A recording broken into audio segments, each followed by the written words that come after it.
Hello, everybody.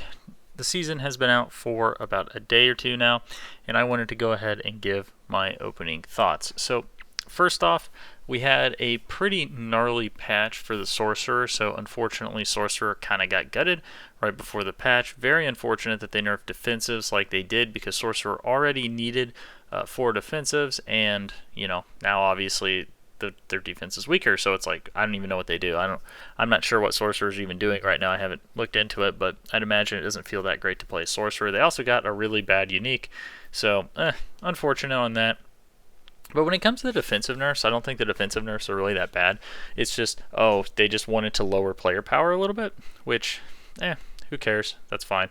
If that's what they want to do, like, it sucks for us. It's going to feel kind of bad, but it's something they're probably going to do for, like, the longevity, or I guess for, like, the long-term progression in the game, I would imagine, by trying to tune down what people can do. It's kind of weird, though, because it kind of makes us into, like, this Glass Cannon play style. You have, like, the Druid, right? So aspect of the Rampaging Werebeast did not get nerfed, but the Unstoppable aspect did get nerfed. So it's like you're just running in there praying to not get CC'd. They still haven't fixed the CC issues, but it's whatever. I know in the patch as well, they also did things like they buffed the companion aspects a little bit, which is cool, but there still needs to be way more buffs, I think, to make them super relevant. But yeah, so they also nerfed Barb for some reason on their hamstring. I don't understand that. And they also fixed some bugs for the Barb, so Hoda got a lot worse. So, I mean, not really a good patch for Barb and Sorcerers, but I think for the other classes, it's just kind of whatever. It's like, you lost Unstoppable from Grizzly Rage. Like, be like, that's such a bit. It's like, you're playing the best class in the game. Like, sorry, you can't have everything, Like, that's kind of my thoughts on it. And I play Druid, right? It's like, but when I look at Druid compared to other classes, I'm like, I don't know. Druid seems like the best class in the game right now. So I'm not going to complain if they're going to nerf it, especially considering they didn't nerf Rampaging Werebeast, which is literally what's making Druid do billions of damage. So, but whatever. But in the Fireside chat, they did say buffs were incoming, so that'll be interesting to see what those buffs are. I think a hotfix is supposed to go out if it didn't already go out. So we'll see if they fix the Sorcerer at all. Hopefully they do. It kind of sucks to see a class get shafted that hard. But hey, it is what it is. That's pretty much going to happen in any ARPG. There's always going to be the worst class for whatever reason in every season, which kind of sucks, right? It's just the way it's always been. I mean, go play the Crusader in D3 for the past few seasons and tell me if you weren't sad, or tell me if you were sad or happy with it, But another thing I thought was interesting too is they said they weren't going to nerf the outlier builds in their Fireside chat. So unless there was like another compelling thing to follow, so that makes me think that maybe they're not going to nerf aspect of the Rampaging Werebeast. And I already said in a previous video I actually wasn't expecting them to actually nerf it, because if they were going to nerf it, I feel like they would have done it already, right? Because of how crazy it is. You have people one-shotting Uber Lilith with it. But hey, if they want to leave it in the game, that's fine. But it's just going to make it to where we're going to stay inside of like a Grizzly Rage type meta. But when it comes to the new legendaries they got added in Season 1, I actually really like the Druid one. I've been playing a lot of it because I got a bunch of Werebear stuff, and so I've just been playing, and Landslide stuff. So I've been playing a Poison Creeper Landslide Druid with that new legendary. It's pretty sweet. Like you can see here, I was able to do the Tier 4 capstone at level 60. It did take me a couple tries. Obviously, it wasn't like a total piece of cake. I was a little squishy for it. Like, I had to try, I think, like, I don't know, 4 or 5 times or something to get the boss down, because I just kept getting hit by mechanics like a dingus. But it happens. But yeah, it's been pretty fun. The other legendaries, not too bad. The uniques, I think Necro was probably the biggest winner in the uniques. I think Lidless Wall, even if it's not broken or something, like damage-wise, it's still cool. Like, the thematic of it's cool. So I think they were kind of the winners on the unique. The uniques, a variant Spear of Lycander, I don't know, kind of gimmicky, just find that, get Fists of Fate, and just YOLO, That's pretty cool. But, yeah, so then, moving on into the Malignant Hearts, I will say that the Malignant Hearts and the Malignant Tunnels are pretty cool. I killed Varshan. Not the Uber one yet, but I've killed like the World Tier 3 Varshan, and that was pretty fun to do. Doing the Malignant Tunnels is fun. Farming the tunnels is fun. I think that's pretty cool. I do think that there's a lot of Malignant Hearts that aren't really that interesting, like especially the Druid-specific ones. I think none of them are really that interesting. I mean, I think the best ones are like the general ones.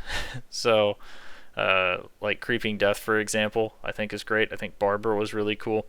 I think they made some very interesting general ones, but when it comes to the druid ones at least, I can't speak for the other ones yet, but when it comes to the druid ones, I think they kind of dropped the ball. Main reason for that is because they made the Moon Rage, and I got all excited on that. I was like, oh sweet, this is gonna be cool, because I was hoping, and I didn't know yet, but I was hoping that the way it worked was on kill, you summon extra wolf companions, and you can summon, like however many wolf companions you want, but actually it just summons one, so it's like, why is this even a malignant heart? Like, what is going on?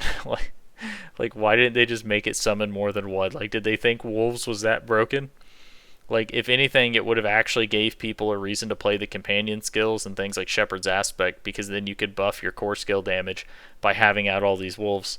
So like, they actually, by capping that to one, they like kind of destroyed like that whole Moon Rage thing.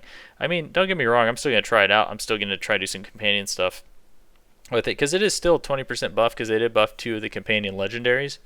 So that's cool. I mean, by just a little bit. Like, I think core skill one goes up to like 20% now, instead of I think it was like 15 before. So that's not too bad, so it is a decent buff. So I'm still gonna try it out, see how it goes.